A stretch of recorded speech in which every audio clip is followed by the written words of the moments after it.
Hi, my name is Jariiid, and I'm an artist exhibiting at Youngblood Gallery. I'm trying not to laugh, but I. It happens. It happens. Hi, my name is Jariiid. I'm a fine artist, creative director, and activist from Cape Town, South Africa.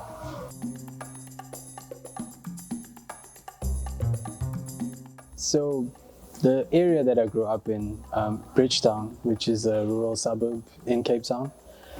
If you are familiar with it, there's a lot of, that violence, like gangsters, people chilling on corners, smoking, drinking, not a lot of positive role models to look up to.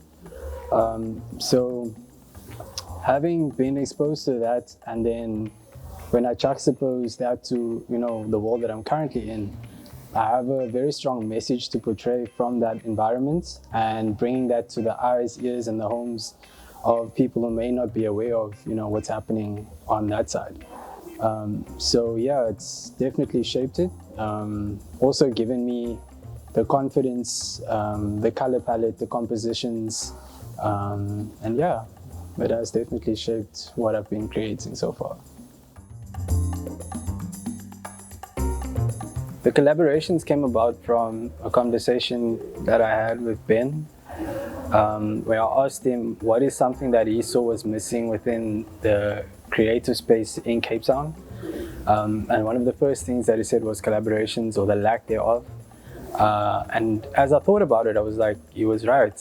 There's not a lot of artists that are collaborating on ideas and work.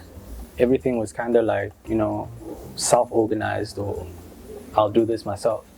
And once I started collaborating, it became intrinsic and it also became infectious.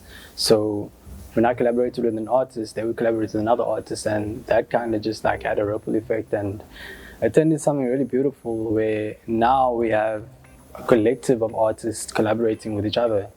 And that started just from that conversation of, you guys should collaborate more. So you also tap into, different ideas, thought patterns, experiences that you may not be able to tap into by yourself.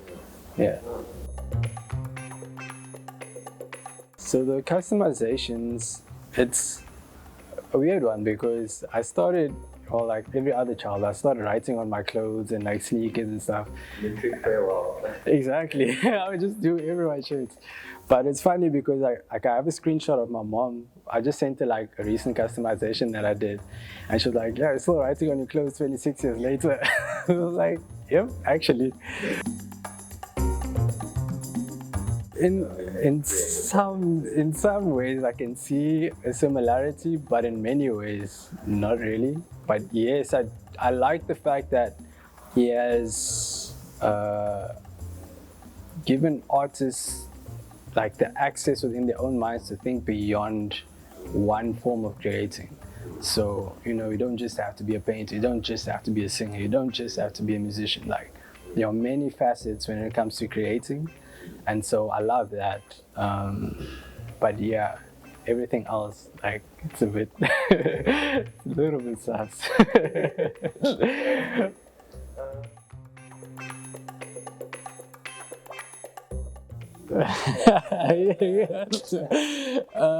Yeah, so I'm an earthy person. I love nature. I spend a lot of time in nature. It's where I feel rooted. It's where I feel secure.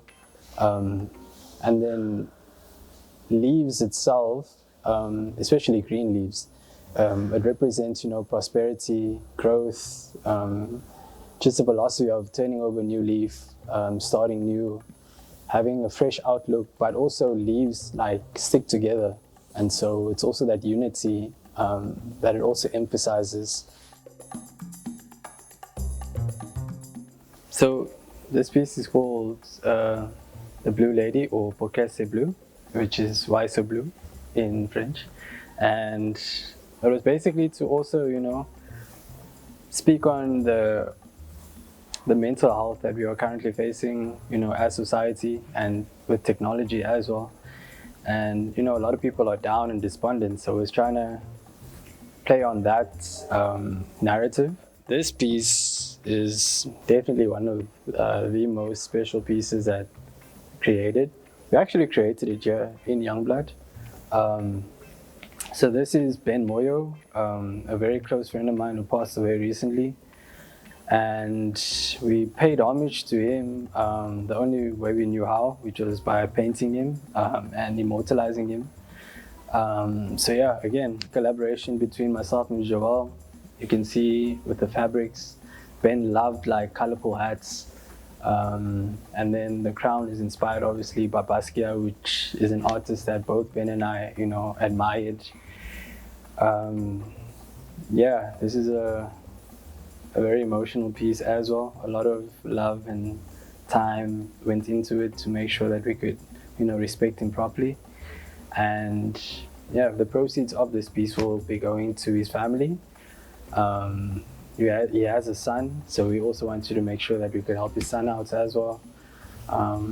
Yeah, salutes to Ben. So if you go back to like my first paintings when I just came back from my pilgrimage, I started with 3 paintings. It was Hector, it was Azania, which was named after my daughter, and In Bloom. So it was a red, yellow, and a green piece. 2 of them are sold in the States, but if you get those 3 with everything else that I've been doing, even the ones that are to come, you can put them all together and you'll have a paragraph. So you can decode it if you have the time and if you have the the ability. Yeah.